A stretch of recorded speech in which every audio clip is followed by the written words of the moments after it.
The curse of Hollow Creek Manor in 1975. The Taylor family moved into Hollow Creek Manor, a grand, old estate with a history of tragedy.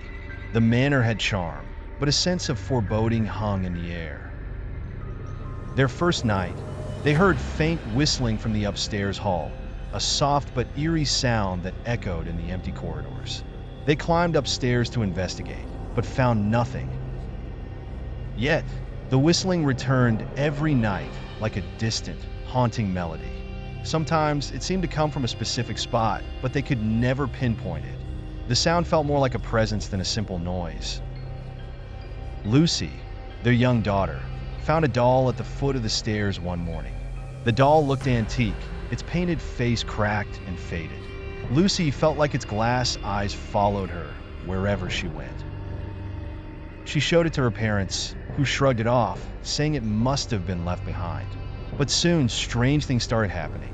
Books toppled from shelves with no explanation. Doors creaked open by themselves. The windows would rattle on calm nights. It felt as if the house itself was coming alive, its secrets slipping out with every unexplained sound. Lucy began talking to someone unseen, calling them her friend from the attic.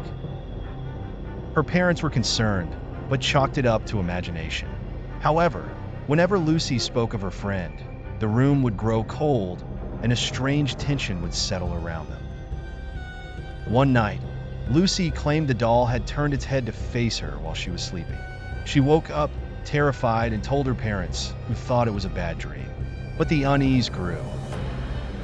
The parents started feeling as though they were never quite alone in the manor. Carvings started appearing on the walls, strange, intricate symbols that they didn't understand. It was as if someone had carved them in just moments before. The marks were deep, jagged, and seemed to glow faintly in the dark. No amount of scrubbing could make them fade.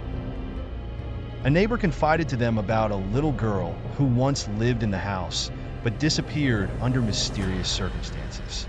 They said her spirit might still linger, unable to find peace. The story left them shaken, but they tried to dismiss it as a superstition. Lucy's friend left messages scratched into her floor. The scratches were messy, forming her name with crude lines. Her parents couldn't explain it, nor could they find a way to stop it. Every time they sanded it down, the scratches reappeared the next morning.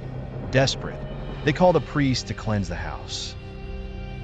He arrived with holy water and a calm confidence. But within minutes, his expression changed to terror. He left quickly, murmuring that the house held an unbreakable curse.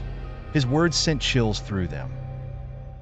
Doors began to slam shut and lock of their own accord. The family would find themselves trapped in rooms, unable to get out. They'd hear footsteps echoing in the hall outside, but whenever they opened the door, no one was there. The house had turned hostile. Lucy's health started to decline mysteriously. She seemed drained, pale, and tired, her spirit sapped by something invisible. Her once bright and lively personality faded. If you have a fearless heart, returning here means you're ready for more upcoming horror and thrill. Be the first to dive into the new adventure by clicking the subscribe button and turning on the notifications. Get ready for an unforgettable experience.